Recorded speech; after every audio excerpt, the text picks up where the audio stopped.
Hello all! Today we're diving into the world of seafood with a dish that's not only visually stunning, delicious, but also very easy to make.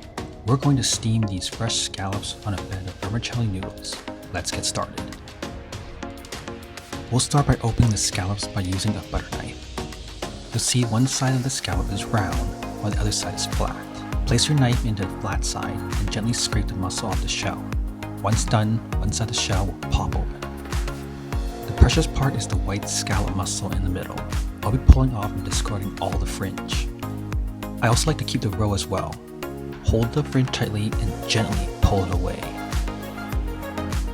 For the rest of the ingredients, I'm using green onions, rehydrated dried black beans, soy sauce, and rehydrated thin vermicelli noodles.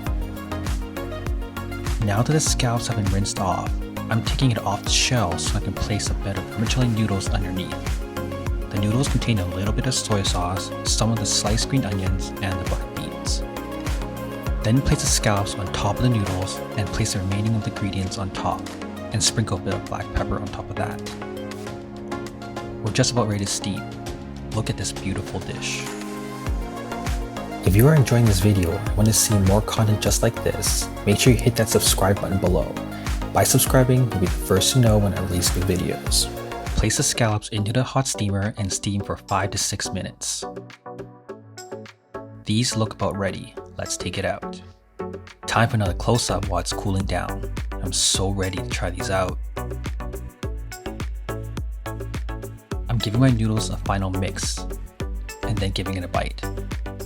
Tastes just right. And there you have it, our steamed scallops on a bed of vermicelli noodles, a dish that marries textures and flavors in every bite. This is a quick and easy dish to pull off that will definitely impress.